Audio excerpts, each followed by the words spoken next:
రుణమాఫీ విషయంలో అవకతవకలు జరిగినాయని టీఆర్ఎస్కు సంబంధించినటువంటి మాజీ మంత్రులు కేటీఆర్, హరీష్ రావు, తర్వాత తెలంగాణ రాష్ట్ర సమితికి సంబంధించినటువంటి అనేక మంది నాయకులు గగ్గోలు పెడుతున్న పరిస్థితి. ఈ రైతు రుణమాఫీ మరి నిన్న సాయంత్రం 4 గంటలకు మరి జరిగింది. ఆ రుణమాఫీ విషయంలో మరి లిస్టులు వచ్చినాయి.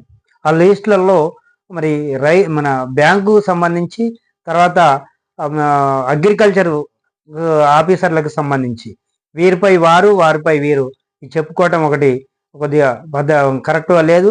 రెండోది ఏంటంటే చిన్న సన్నకారు రైతులు మరి 2013, 2014లో మరి అప్పటి తెలంగాణ గవర్నమెంట్లో తీసుకున్నటువంటి పరిస్థితి అయితే కానొస్తుంది.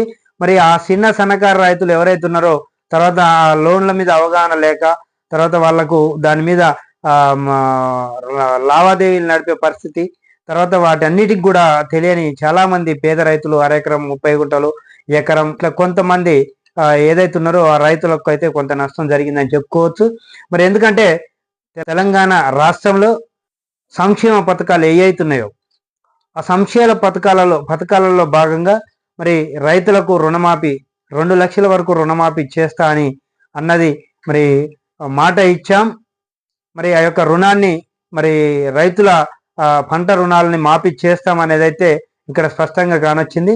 సరే, ఈ నెల నుంచి ఆగస్టు 15 లోపు పూర్తిగా మరి దాన్ని అయితే చేస్తామనే ఆలోచనలో ఉన్నారు.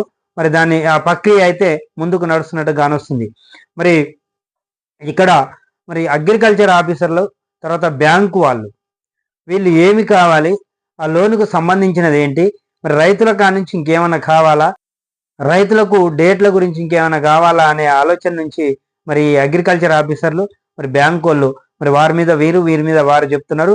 అప్పుడే నిన్న 4 గంటలకు రుణమాఫీని మరి ముఖ్యమంత్రి రేవంత్ రెడ్డి స్టార్ట్ చేయగానే మరి ఈరోజు అప్పుడే రైతులు బ్యాంకుల చుట్టూ తిరగటం మొదలుపెట్టారు. మరి దాని మీద కొంతమందికి రాలేదని, నా భార్యకు వచ్చింది నా భర్తకు రాలేదని ఇట్లా కొంతనైతే ఇబ్బంది పడుతున్నట్టుగా కనిపిస్తుంది. మరి ఒక్కసారి మరి దానిపైన ఆలోచన చూద్దాం, అసలు ఏం జరుగుతుంది అనేది మరి ఈరోజు పేపర్లలో చూద్దాం. ప్రతిక్షణం ప్రజల కోసం VBS టీవీ. మరి ఈరోజు వార్తలు ఏంటో చూద్దాం. మరి మొదటగా నమస్తే తెలంగాణ పత్రికలో ఉన్న మరి వార్తల్ని చూద్దాం. 6 గ్యారెంటీలు అమలు చేశాం, వాటితో పాటు ఎన్నికల్లో చెప్పిన రుణమాఫీని పూర్తి చేశాం. నెలాఖరున వరంగల్లో రాహుల్ గాంధీ కృతజ్ఞత సభ. పాస్బుక్కే ప్రామాణికం, రేషన్ కార్డుపై అపోహలు వద్దు. రుణమాఫీ ప్రక్రియ ప్రారంభంలో సీఎం రేవంత్ వ్యాఖ్యలు. 1 లక్ష రూపాయలు ఏదైతే రుణమాఫీ చేసే ఉన్నదో ఆ రుణమాఫీ సమయంలో మరి కృతజ్ఞత సభనైతే ఏర్పాటు చేయాలనేది ఆలోచన చేస్తున్నారు. మరి అట్లాగే మరి టిఆర్ఎస్ కు సంబంధించినటువంటి మరి నాయకులు మరి వాళ్ళు మరి రైతు బంధు అనే రైతు భరోసా ఆపి మరి రుణమాఫీ చేసిండు, రైతు బంధు ఎప్పుడు వేస్తాడని వాళ్ళు మరి ప్రశ్నిస్తున్నట్టు కానొస్తుంది. మాఫీ మాయజాలం, సర్కార్ చెప్తున్న లెక్కల్లో గందరగోళం. లక్షలోపు రుణమున్నా కనిపించని పేర్లు, అస్పష్ట జాబితాతో రైతుల్లో ఆందోళన. అరువుల జాబితా విడుదలలో గోప్యత, లబ్ధిదారుల జాబితా మాత్రమే ప్రకటన. రైతుల సందేహాలకు బ్యాంకర్ల మౌనం. ప్యాక్స్ రైతులకు 2 రోజుల్లో మాఫీ. అడంగల్ అన్నదాతల ఆశలు ఆవిరి. కొత్తగూడెం సహకార బ్యాంకులో సహకార సంఘంలో 720 మంది అన్నదాతలకు రుణమాఫీ నిల్. మరి నారాయణపేటకు సంబంధించినటువంటి రాములు అనే రైతు కేసీఆర్ సర్కారున్న కాలంలో చెప్పినట్టు రైతులందరికీ రుణమాఫీ చేసిండు. కానీ కాంగ్రెస్ ప్రభుత్వం కొందరికే ఇచ్చి మిగిలినోళ్లకు ఇవ్వకుంటే మంచిగా ఉండదు. మా బాధలను రేవంత్ సార్ అర్థం చేసుకోవాలి, రైతులందరికీ రుణమాఫీ చేయాలి. నేనైతే పంటలేసేందుకు 40,000 అప్పు తెచ్చిన, 1 లక్షలోపు లోన్ మాఫీ చేస్తామని చెప్పిండ్రు, కానీ లిస్టులో నా పేరు లేదు. కాంగ్రెస్ నేతను మాకే రాలే. మా అమ్మ జూల లక్ష్మి పేరిట 50,000 పాత భీమరపల్లి మండలం ముల్కనూరులో కెనరా బ్యాంకులో క్రాప్ లోన్ తీసుకున్నాం, కానీ మా కాంగ్రెస్ సర్కార్ ప్రకటించిన లక్షలోపు మాఫీ రుణాలల్లా మా అమ్మ పేరు లేదు. చాలా బాధ అని అనిపించింది. గ్రామ స్థాయిలో కాంగ్రెస్ నాయకుడిగా ఉన్న నాకే ఇట్లా జరిగితే ఎలా, ఎవరికి చెప్పాలో అర్థం కాని పరిస్థితి. మా ఇంట్లోనే రుణమాఫీ జరగలేదు. నేను బయటకు పోయి ఏం మాట్లాడతా? సెకండ్ లిస్ట్ లోనైనా మా అమ్మ పేరు వస్తుందో లేదో చూడాలి. జూల రవి కాంగ్రెస్ నాయకుడు. మరి మరి ఈయన అన్న మాటలు అయ్యి మరి అట్లాగే మరి ఇక్కడ మరి హరీష్ రావు తర్వాత కేటీఆర్ వాళ్ళు ఏమంటున్నారో చూద్దాం. రైతు బంధు పైసలు రుణమాఫీకి 7,000 కోట్ల రైతు బంధు నిధులు దారి మళ్లించారు. రేవంత్ రెడ్డి ప్రభుత్వ మోసానికి ఇదే పరాకాష్ట. 40 లక్షల మంది అర్హుల్లో 11 లక్షల మంది ఎంపిక. గత రుణమాఫీ అధికారులతో లబ్ధిదారులతో పోల్చితే 4వ వంతే. బీఆర్ఎస్సీ వర్కింగ్ ప్రెసిడెంట్ కేటీఆర్ ధ్వజం. రుణమాఫీ పేరిట రాష్ట్ర రైతాంగాన్ని రేవంత్ సర్కార్ మోసం చేయనున్నదని టిఆర్ఎస్ వర్కింగ్ ప్రెసిడెంట్ కేటీఆర్ ధ్వజమెత్తారు. రైతులను జూన్లో ఇవ్వాల్సిన రైతు బంధు నిధుల్లోంచి 7,000 కోట్లు దారి మళ్లించి వాటిని రుణమాఫీగా అందిస్తున్నామని చెబుతూ రేవంత్ సర్కార్ పోజులు కొడుతుందని ఎక్స్ వేదికగా దుయ్యబడ్డారు. రైతులకు హక్కుగా రావాల్సిన రైతు బంధు నుంచి కొంత మొత్తాన్ని విధిల్చి రుణమాఫీగా ఇస్తున్నట్లు చెప్పుకోవడం దారుణమని మండిపడ్డారు. 40 లక్షల పైచిలకు రైతులు 1,00,000 వరకు రుణాలు తీసుకుంటే వీరిలో కేవలం 11 లక్షల మందికే ఎంపిక చేస్తారు. 2014-18లో కేసీఆర్ సర్కార్ రుణమాఫీలో పోలిస్తే 1/4 వంతు మాత్రమే మరి ఈ యొక్క రుణమాఫీ అని మరి కేటీఆర్ అంటుండు. అట్లాగే హరీష్ రావు ఏమంటుండో చూద్దాం. 13 హామీలు అమలు చేయి, అప్పుడే 6 గ్యారంటీలు పూర్తి. ఆగస్టు 15 కల్లా చెప్పినవన్నీ చేస్తే సవాల్కు సిద్ధం. చేయలేకపోతే సీఎం పదవికి రిజైన్ చేస్తావా? సీఎం రేవంత్ వ్యాఖ్యలపై హరీష్ రావు ఫైర్. కాంగ్రెస్ ప్రభుత్వం ఆగస్టు 15లోగా రాష్ట్రంలోని రైతులందరికీ 2 లక్షల రుణమాఫీ చేయాలని 13 హామీలు 6 గ్యారంటీలను అమలు చేసి చూపిస్తే ఇప్పటికే తాను రాజీనామా సవాల్ను సిద్ధంగా ఉన్నానని హరీష్ రావు ప్రకటించారు. తెలంగాణ ఉద్యమ సమయంలో పదవికి రాజీనామా చేయకుండా వెన్ను చూపి పారిపోయిన రేవంత్ రెడ్డి అని దుయ్యబట్టారు. కొడంగల్లో ఓడిపోతే రాజకీయ సన్యాసం చేస్తానని ప్రకటించి పారిపోయింది మీరు కాదా అని రేవంత్ రెడ్డిని ఎద్దేవా చేసి మాట్లాడారు. మరి ఇక్కడైతే స్పష్టంగా కానొస్తుంది.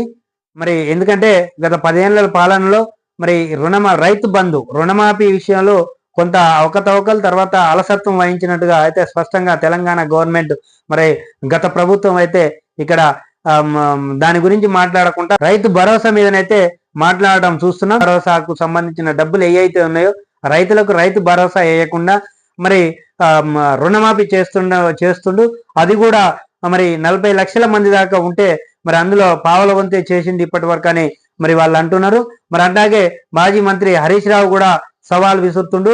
మొత్తం 13 హామీలు ఉన్నాయి. మరి హామీలలో మరి 6 పథకాలు పూర్తిగా అయ్యి మరి తర్వాత 13 పథకాలు పూర్తిగా అయ్యి తర్వాత రుణమాఫీ ఆగస్టు 15లోగా చేస్తే మరి నేను రాజీనామా చేయడానికి రెడీగా ఉన్నానంటూ సవాల్ విసురుతున్నట్టుగానైతే ఇక్కడ కానొస్తుంది. ఏది ఏమైనప్పటికీ మరి ఈ ప్రతి సవాళ్ళు అది సహజం. మరి ఒక పార్టీ మీద ఒక పార్టీ విమర్శలు చేయడం కూడా సహజం.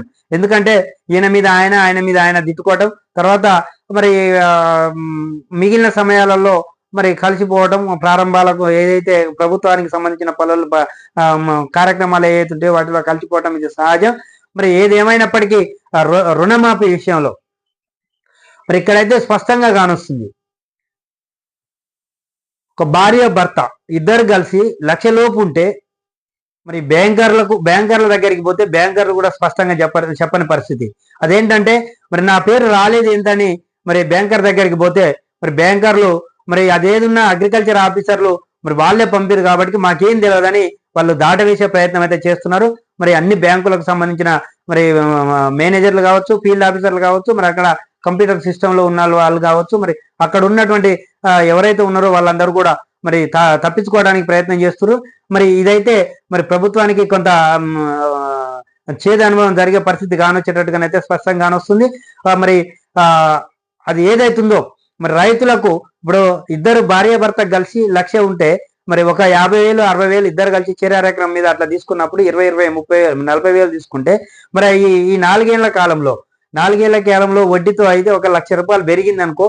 మరి ఇద్దరి కలిసి 1,00,000 అన్నప్పుడు మరి అప్పుడు ఏదైతే రేషన్ కార్డు కొలమానం అన్నారో తర్వాత ఏ అయితే అన్నారో ఉమ్మడి కుటుంబంగా చూసి మరి ఎంత ఉన్నాయనేది చూసి ఒకళ్ళకి చేస్తామన్నారు కదా. మరి ఆ విధంగానైనా మరి ఈ 1,00,000 లోపు రుణంలో వస్తుందా రాదా? మరి రాకుంటే మరి రెండో విడతలో మరి ఈ నెల లాస్ట్ వరకు రెండో విడతలో 1,50,000 వరకు అయితే ఏదైతే ఉన్నదో మరి అది చేసే ఉన్నది అని మాత్రం బ్యాంకర్లు చెప్పాలి. అది చెప్పకపోవడం కొంత అలసత్వం బ్యాంకర్లు అలసత్వం అయితే వహిస్తున్నట్టుగానైతే ఇక్కడ కానొస్తుంది. మరి అంతేకాదు మరి కటాప్కు ముందల మరి 2018కి అవతల మరి నేను లోన్ తీసుకునే వరకు నేను ప్రభుత్వం ఏర్పాటు చేసే టైం కల్లా ఇప్పటి వరకు పాత బకాయిలు అన్ని కూడా మరి మాఫీ చేస్తానన్నాడు. ఇప్పుడే ఇట్లా చేస్తున్నట్టు మరి బ్యాంకులల్లా మరి ఏదైతుందో మరి అగ్రికల్చర్ ఆఫీసులకు ఏదైతుందో మరి బ్యాంకులో మరి నా పేరు రాలేదని అడిగితే మీరు పోయి అగ్రికల్చర్ ఆఫీసర్ని అడగమన్నప్పుడు మరి అగ్రికల్చర్ ఆఫీసర్ని అడిగితే 2018 డిసెంబర్ 12 యువతల ఈ రైతుల విషయంలో మరి మరి అగ్రికల్చర్ ఆఫీసర్లు అలసత్వం వహించొద్దు. మరి 2018 డిసెంబర్ 12 మరి అవతల మరి ఏవైతున్నాయో మరి 11వ తారీఖు నుంచి కూడా అది అగ్రికల్చర్ ఆఫీసుకు సంబంధించిన వాళ్ళు ఎవరైతే ఉన్నారో రైతులు మాది రాలేదని వచ్చినప్పుడు మరి అసలు ఫైలే ఓపెన్ కాని పరిస్థితిగా అయితే ఉన్నది. మరి రైతులు కూడా మరి ఆలోచన చేయాలి. మరి మనం ఎప్పుడు తీసుకున్నాం, మరి మా లోన్లు ఎందుకు మాఫీ కాలేదు, మరి మేము ఏమైనా తప్పిదం చేసినవా అనేది కూడా ఆలోచన చేయాల్సిన పరిస్థితి అయితే ఉన్నది. పార్టీల వారు చెప్పినట్టుగానో లేకపోతే నేను టీఆర్ఎస్ పార్టీ లేదా నేను సిపిఎం పార్టీ లేదా నేను సిపిఐ పార్టీ లేదా నేను కాంగ్రెస్ పార్టీ అనేది ఈ పార్టీలు కాదు. కానీ మరి ఖచ్చితంగా మనము బ్యాంకులలో లోన్లు తీసుకునే టైంలో మరి ఒక కటాఫ్ డేట్లు ఇచ్చారు. మరి ఏదైతే కాంగ్రెస్ ప్రభుత్వం రుణమాఫీ చేస్తా అన్నదో మరి ఆ రుణమాఫీకి సంబంధించినటువంటి కటాఫ్ డేట్ ఇచ్చారు కాబట్టి ఆ డేటుకు ముందలా తీసుకుంటే మరి రాదు. మరి డేట్ కానించి యువతల తీసుకున్న వాళ్ళకి మాత్రమే రుణమాఫీ వస్తుంది అనేది రైతులు కూడా ఆలోచించాల్సిన పరిస్థితి ఉన్నది. ఈ నెల 23 నుంచి అసెంబ్లీ బడ్జెట్ సమావేశాలు మరి పెట్టనున్నట్లు మరి 25 అన్నారు. తర్వాత 23కు మరి కుదించినట్టుగానే కానొస్తుంది. మరి ఆ బడ్జెట్ సమావేశాల్లో ఏముందో ఒకసారి మరి పత్రికలో చూద్దాం. తెలంగాణ బడ్జెట్ సమావేశాలు ఈ నెల 23 నుంచి ప్రారంభం కానున్న 23 నుంచి శాసనసభ 24 నుంచి శాసన మండలి సమావేశాలు నిర్వహించేందుకు గవర్నర్ నోటిఫికేషన్ జారీ చేశారు. 23 ఉదయం 11 గంటలకు ఉభయ సభలను ఉద్దేశించి గవర్నర్ సిపి రాధాకృష్ణన్ ప్రసంగించనున్నారు. 24న మొదటి రోజున అసెంబ్లీలో కంటోన్మెంట్ దివంగత ఎమ్మెల్యే లాస్య నందితకు సంతాపం ఉంటుంది. 24న శాసన మండలిలో ఉదయం 10 గంటలకు మరి సభ ప్రారంభం కానుంది. కాగా అసెంబ్లీలో ఈ నెల 25న పూర్తి స్థాయి బడ్జెట్ పెట్టే అవకాశం ఉన్నట్టుగా కానొస్తుంది. 23న కేంద్రం ప్రవేశపెట్టే పూర్తి స్థాయి బడ్జెట్ లో రాష్ట్రానికి కేటాయించే గ్రాంటులు ఇతర నిధుల్ని పరిశీలించి బడ్జెట్ కు తుది రూపం ఇవ్వనున్నారు. ఈ నెల 25న అసెంబ్లీ కమిటీ హాల్లో కేబినెట్ సమావేశం నిర్వహించి బడ్జెట్ పెట్టేందుకు అనుమతి ఇవ్వనుంది. 4 నెలల ప్రభుత్వ వ్యయం కోసం ఫిబ్రవరిలో అసెంబ్లీ ఆమోదించిన 2.75 లక్షల కోట్ల ఓటాన్ అకౌంట్ బడ్జెట్ ఈ నెలాఖరులో ముగియనుంది. మరి ఆగస్టు నుంచి ఈ ఏడాది మార్చి వరకు అవసరమైన అన్ని బడ్జెట్ కేటాయింపులు పూర్తి చేసి మరి పూర్తి స్థాయి బడ్జెట్ ను మరి ఈ నెలలో మరి కేటాయించడం అయితే జరుగుతున్నట్టుగా తెలుస్తుంది. కుక్కల దాడులను ఎలా నియంత్రిస్తారో చెప్పండి. మంగళవారం కూడా ఓ చిన్నారి బలయ్యాడు. తగిన చర్యలు చేపట్టకుంటే ఉపేక్షించాం. ప్రభుత్వానికి హైకోర్టు ఆదేశం. పెద్దవాగు భారీ గండి దాదాపు 250 మీటర్ల పొడవున కొట్టుకుపోయిన ఆనకట్ట జల దిగ్బంధంలో తెలంగాణ ఏపీ పరిధిలోని 14 గ్రామాలు 2000 కుటుంబాలపై వరద ప్రభావం. సెల్ ఫోన్లు పనిచేయకపోవడంతో ఏం జరుగుతోందని తెలియని దుస్థితి. వాగులో చిక్కుకున్న 28 మందిని హెలికాప్టర్తో రక్షించిన సిబ్బంది. భారీ వర్షాలకు వరద పోటెత్తడంతో భద్రాద్రి కొత్తగూడెం జిల్లా అశ్వరావుపేట మండలంలో ఉన్న తెలంగాణ ఆంధ్రప్రదేశ్లో ఉమ్మడి ప్రాజెక్టు పెద్దవాగుకు 250 మీటర్ల పొడవున గండి పడింది. ప్రాజెక్టు గరిష్ట నీటి మట్టం 18.6 అడుగుల దాటడం 3 క్రస్ట్ గ్రేడ్లలో ఒకటి పనిచేయకపోవడంతో గురువారం రాత్రి 7:45 సమయంలో కట్ట తెగింది. దిగువన అశ్వరావుపేట మండలం గుమ్మడిపల్లి, కోయరంగాపురం, కొత్తూరు, రమణక్కపేట గ్రామాలకు పాక్షికంగా నష్టం జరగగా ఏపీలో జిల్లా వేలేరుపాడు మండలం కమ్మరగూడెం, ఒంటిబండ, కోయమాచారం, కొత్తపూచిరాల, మాతపూచిరాల గ్రామాలకు భారీగా నీటి నష్టం సంభవించింది.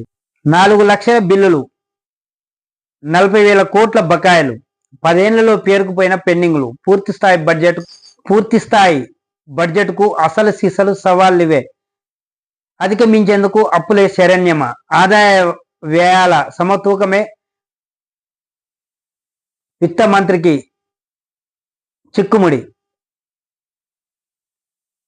గత బీఆర్ఎస్ ప్రభుత్వం 10 ఏళ్ల నిర్వాహకం వల్ల 30,000 కోట్ల మేర బిల్లులు పేరుకుపోయాయని, మాకు పెనుభారంగా మారాయని, వాటిని చెల్లించడంతో పాటు అప్పులు, వాటికయ్యే వడ్డీలను చెల్లించడమే మాకు పెద్ద సవాల్గా మిగిలిందని కాంగ్రెస్ కు సంబంధించిన మరి ఉప ముఖ్యమంత్రి బట్టి విక్రమార్కు మరి చెప్తున్నట్టుగా కనిపిస్తుంది.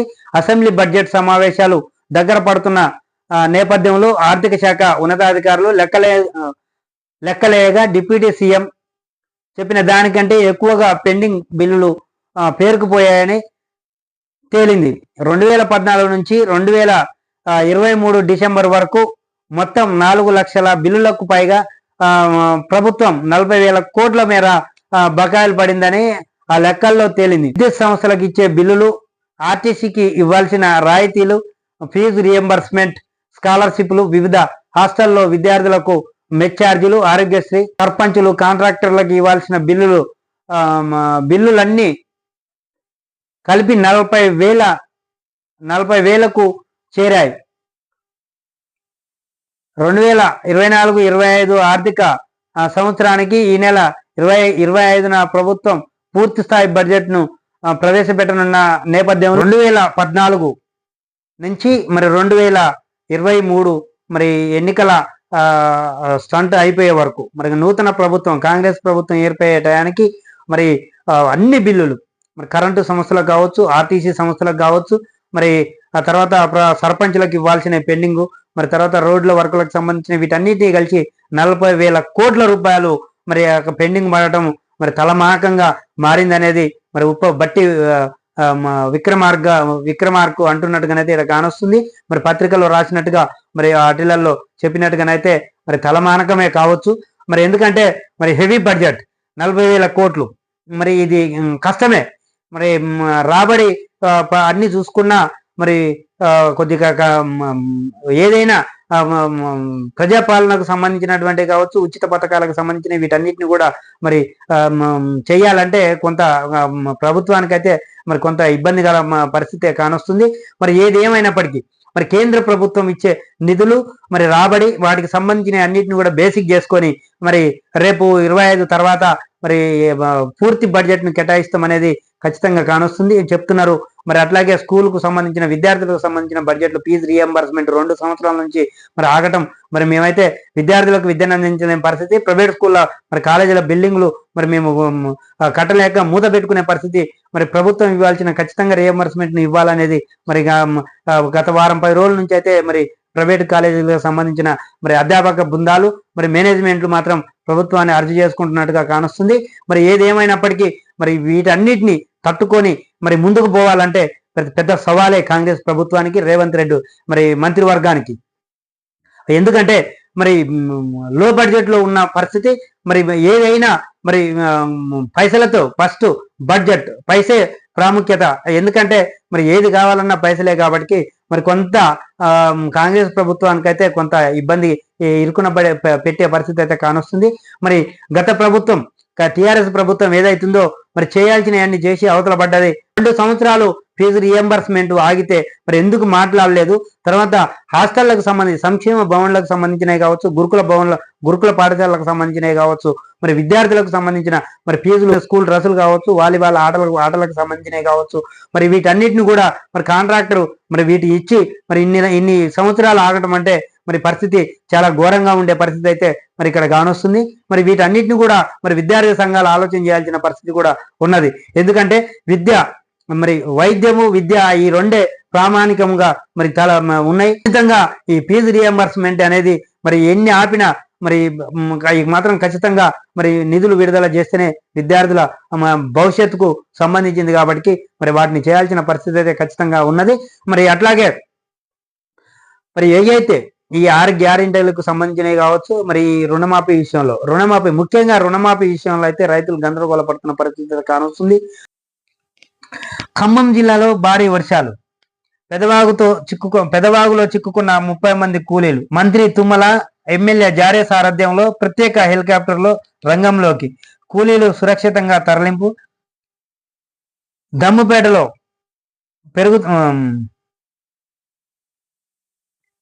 దమ్ముపేటలో పిడుగుపాటుకు 2 చిన్నారులు మృతి. కరకగూడెంలో విద్యుద్ఘాతంతో యువకుడు మృతి. భద్రాచలం వద్ద చర్ల రహదారిపై భారీగా వర్షపు నీరు, స్తంభించిన రాకపోకలు. ఉమ్మడి ఖమ్మం జిల్లాలో 4-5 రోజులుగా భారీ వర్షాలు కురుస్తుండటంతో వాగులు, వంకలు, చెరువులు, ప్రాజెక్టులు నుండి ప్రవహిస్తున్నాయి. ఎడతెరిపి లేకుండా వర్షం కురుస్తుండటంతో జనజీవనం అస్తవ్యస్తంగా మారింది. భద్రాద్రి కొత్తగూడెం జిల్లా అశ్వరావుపేట మండలంలో పెద్దవాగు ప్రాజెక్టులు భారీగా వరద నీరు చేరడంతో గేట్లు ఎత్తి దిగువకు 24,000 క్యూసెక్ల నీటిని వదిలారు. దీంతో పెద్దవాగు నుండి వరద నీరు రావడంతో వంతెనపై సుమారు 30 మంది చిక్కుకోవడం జరిగింది. 30 మంది కూలీలు, గ్రామస్తులు వరద నీటిలో చిక్కుకున్నారు. బాధితులు ఆర్తనాదాలు చేయడం, వీడియోలు తీసి సోషల్ మీడియాలో అప్లోడ్ చేశారు. విషయాన్ని అశ్వరావుపేట ఎమ్మెల్యే జారే ఆదినారాయణ, మంత్రి తుమ్మల నాగేశ్వరరావుకు చేరవేయడంతో వెంటనే స్పందించారు. సీఎం రేవంత్ రెడ్డితో మాట్లాడి హైదరాబాద్ నుండి మరి ప్రత్యేక హెలికాప్టర్ను తెప్పించినట్టుగానైతే కానొస్తుంది. మరి ఆ 30 మందిని మరి కాపాడినట్టుగా ఇక్కడ స్పష్టంగా కానొస్తుంది. మరి అట్లాగే మరి నిన్న హైకోర్టు మరి కుక్కల బెడద విషయంలో మరి చిన్నారులని గుంజకపోవడం హైదరాబాద్ మహానగరంలో మరి వీటన్నిటి మీద కూడా మరి హైకోర్టు మీరు ఎప్పటి వరకు పడతారు, మరి ఆ కుక్కలు కరవకుండా ఉండడానికి ఏం చర్యలు తీసుకుంటారో చెప్పాలి అని మరి కోర్టు అడిగినట్టుగానైతే కానొస్తుంది. మరి రాష్ట్ర ప్రభుత్వం మరి ఏం చెప్పుదో తెలియదు కానీ నోరు లేని జీవులను చంపొద్దు అనేది మరి కోర్టులో మరి పిటిషన్ వేసి మరి సినీకి నటులకు సంబంధించిన వాళ్ళు కావచ్చు, కొంతమంది మరి స్వచ్ఛంద సంస్థలకు సంబంధించిన వాళ్ళు మరి వేయటంతో మరి కుక్కలను కూడా చంపకుండా ఉండటం మరి జరిగింది.